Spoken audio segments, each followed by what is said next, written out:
From Rhythm to Resonance, a bridge from SOC 101 to SOC 102. SOC 101 was our overture, an invitation to hear the pulse of society. We tuned our ears to the beat of social structures, the cadence of culture, and the syncopation of inequality. Society changes over time, influenced by factors such as power, historical developments, and individual actions. We explored socialization as the first rhythm we inherit, how norms, roles, and identities are passed like melodies through generations. Institutions as the instruments of society. Family, education, religion, media, each playing its part in the grand ensemble. Stratification as the uneven tempo, how race, class, gender, and ability shape access, opportunity, and voice. Theory as our sheet music. Durkheim's harmony, Marx's dissonance, Weber's nuance, guiding our interpretation of the social score. SOC 101 asked, "What is society, and how do we find ourselves within it?" SOC 102 now asks, "How do we change the tune?" This interlude marks a shift, from listening to composing, from understanding the rhythm to rewriting it. We'll dive into social movements, policy, resistance, and reform. We'll examine how voices rise, how silence speaks, and how transformation begins. So take a breath. Recall the rhythm. Now, let's amplify the resonance. SOC 102, a rhythm of change. The year was 1968. The times were indeed changing. Bob Dylan, now a legend, stood at the crossroads of tradition and transformation. As the electric guitar began to redefine the sound of rebellion, Dylan challenged the status quo, not just musically, but socially. He had long been the voice of a generation, but now, he penned a personal letter to his younger self, reflecting on fame, authenticity, and the cost of expression. His music was more than sound. It was a diary of awakening, a chronicle of societal turbulence, a tale of self-discovery and defiance. Abandoning traditional blues played on acoustic guitars, he stepped into an electrified era, forging a pentagon of social change. In doing so, he questioned long-held ideologies that once labeled deviance as disorder, revealing instead a rhythm of resistance. As Peter Berger reminds us, the sociological perspective invites us to see the familiar in the strange and the strange in the familiar, challenging us to question the taken-for-granted structures of society. The electric guitar became a symbol of rebellion, a voice for the marginalized. Rock and roll turned out to be a rhythm of resistance, where underprivileged youth found a way to break free from societal chains. But as the garage bands strummed their chords, society watched with mixed feelings. What was once considered a rebellious outcry became a mainstream anthem. As we dive into the verses of economic inequality, we'll uncover how the chords of poverty and wealth distribution shape the soundtrack of society. From garage bands to sponsored acts, we explore the interplay of fame, fortune, and societal transformation. Emile Durkheim's concept of organic solidarity helps us understand how modern societies rely on interdependence, yet often reproduce inequality through the division of labor. Clifford Geertz's idea of thick description reminds us to interpret these cultural expressions not just as music, but as symbols of deeper social meanings. And as Anthony Giddens notes, social stratification is not merely economic. It's embedded in the very fabric of our institutions and daily lives. Even today, the effects of urbanization, from housing precarity to unequal access to education, continue to amplify the rhythms of inequality. As we dive into the verses of economic inequality, we begin to uncover how the chords of poverty and wealth distribution shape the very soundtrack of society. Much like a symphony arranged with imbalance, where some instruments overpower and others go unheard, inequality manifests in who has access to opportunity and who is systematically excluded. From underground garage bands to polished, sponsored acts, we trace the arc of economic mobility and examine how fame and fortune are rarely born solely of talent. They're often engineered through inherited privilege and systemic barriers. Emile Durkheim's concept of organic solidarity is especially useful in unpacking this theme. He proposed that as societies modernize, individuals become interdependent through specialized roles, yet such interdependence can mask structural inequality. The harmonious appearance of cooperation often conceals the fact that some social positions are granted prestige and protection, while others are overexploited or undervalued. Furthermore, the distribution of wealth is not neutral. It follows patterns linked to race, gender, class, and geography. According to The Real World, an introduction to sociology, wealth disparities in the United States are among the most extreme of developed nations, where the top 10% of households control over 70% of the country's total wealth. Poverty, then, is not just a lack of money, it becomes a condition of social exclusion, silencing voices in the public sphere and restricting access to education, healthcare, and political power. Social class functions as both a material and cultural position. Pierre Bourdieu argues that economic capital is reinforced by cultural capital, the knowledge, language, and behaviors that signal class membership and afford advantage. Like a virtuoso playing in a prestigious orchestra, those who know the score of elite culture are more likely to be rewarded, while others, no less talented, may never receive a stage. Thus, poverty and wealth are not merely economic realities, they're the social rhythms that determine who gets to play, who must wait in silence, and who is never invited to rehearse at all. Analyze how economic inequality impacts individuals and society. How do different societies define and measure poverty? What are the consequences of wealth inequality? How does economic disparity affect social mobility? Poverty refers to a condition in which individuals or groups lack the financial resources to maintain a minimum standard of living. It can be absolute, life-threatening deprivation, or relative inequality compared to societal norms, often shaped by structural barriers such as unemployment, discrimination, and lack of access to education or healthcare. Wealth distribution describes how assets, such as income, property, investments, and resources, are divided among members of a society.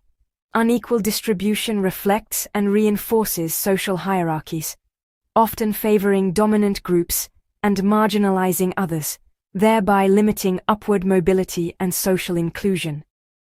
Economic inequality refers to the gap between individuals or groups in terms of income and wealth. It extends beyond finances to include differences in opportunities, job quality, education access, and life expectancy. Sociologists argue that inequality is not accidental. It is often the result of systemic forces rooted in capitalism, globalization, and institutional bias. Coined by Emile Durkheim, organic solidarity describes the social cohesion found in complex industrial societies where people rely on a high level of interdependence due to specialized roles. While it fosters cooperation, it can also obscure growing divisions between social classes and reinforce economic inequality. Tracy Chapman's song Talking About a Revolution calls out economic injustice and uplifts marginalized voices. Chapman's music explores the emotional toll and societal consequences of inequality. In every society, the definition of poverty is shaped not just by numbers, but by values, by what a culture deems necessary for dignity, survival, and participation. In some nations, poverty is measured by income thresholds. In others, by access to housing, education, or clean water. But beneath these metrics lies a deeper truth. Poverty is relational. It is not merely the absence of wealth, but the presence of exclusion. Tracy Chapman's voice cuts through this silence. In Talking About a Revolution, she sings of people standing in the welfare lines, waiting for a system that rarely delivers justice. Her lyrics remind us that poverty is not accidental, it is engineered. And when we ask, what are the consequences of wealth inequality? Chapman answers with melody, alienation, resentment, and the slow erosion of hope. Wealth inequality fractures communities. It concentrates power, distorts democracy, and breeds cycles of despair. The rich get richer not just in assets, but in influence, while the poor are left navigating systems designed to keep them in place. This leads us to the third question. How does economic disparity affect social mobility? Chapman's revolution is not just political, it's personal.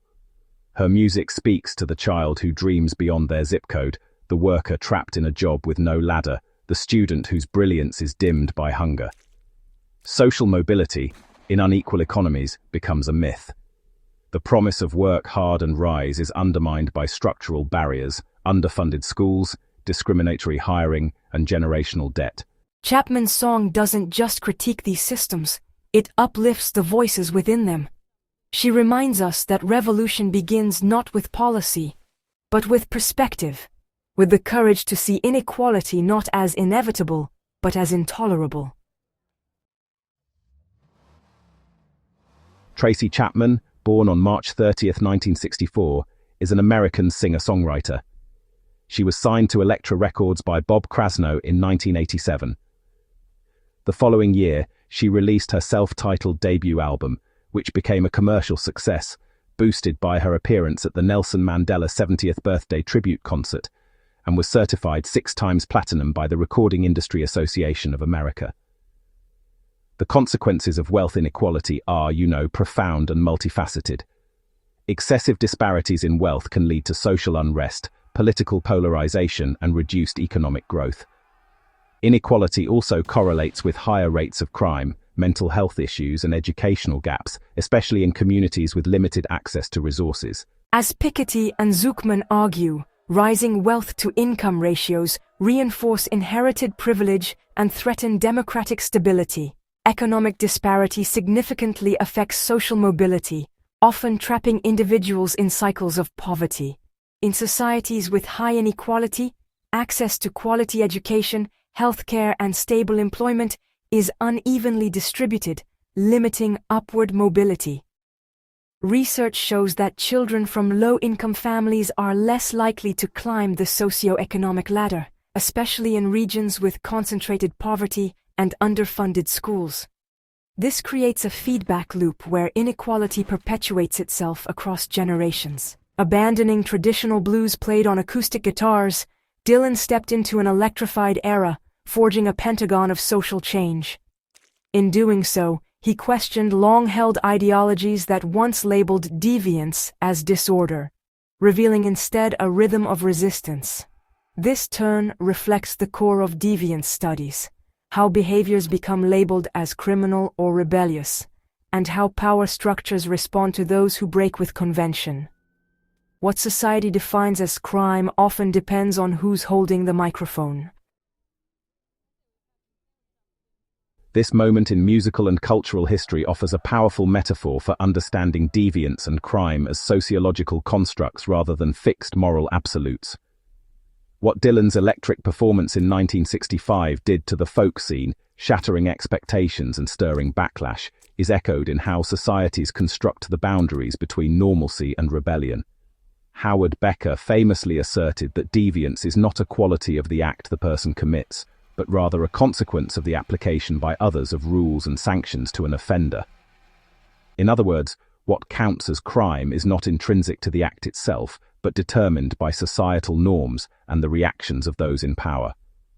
This invites us to examine who makes the rules, who enforces them, and who is criminalized or absolved in the process. The concept of mass incarceration, particularly in the United States, reveals how systemic inequality distorts the lens of justice. Sociologist Michelle Alexander argues that the war on drugs functioned not merely as law enforcement policy, but as a means of racialized social control, what she refers to as the new Jim Crow. Low-income communities, particularly Black and Latino neighborhoods, have disproportionately borne the weight of punitive policing and sentencing, despite similar rates of drug use across racial groups. Furthermore, the criminal justice system is not merely a set of neutral institutions, but a deeply embedded social structure influenced by cultural narratives, media portrayals, economic incentives, and political agendas. As David Garland notes, contemporary penal policy often reflects public sentiment more than empirical evidence, shaped by fear, stereotype, and the politicization of crime. Crime, then, is not simply a violation of legal codes. It is a social act defined by moral entrepreneurship, institutional discretion, and public imagination. Just as Dylan's shift to electric guitar disrupted traditional soundscapes, deviant acts often challenge established norms and expose the values a society clings to most tightly. So, how do laws define crime, and how does society enforce them? Why do some communities experience higher incarceration rates? These are key debates surrounding criminal justice reform. Crime is a normal part of society that reinforces collective values by challenging norms, as Durkheim suggested. Mass incarceration is a tool of class control that criminalizes poverty and protects capitalist interests, according to Marx. The criminal justice system disciplines and surveils populations to maintain social order and power hierarchies, as Foucault argued. The purpose here is to examine the relationship between crime, law enforcement, and systemic issues. In every society, the definition of poverty is shaped not just by numbers, but by values, by what a culture deems necessary for dignity, survival, and participation.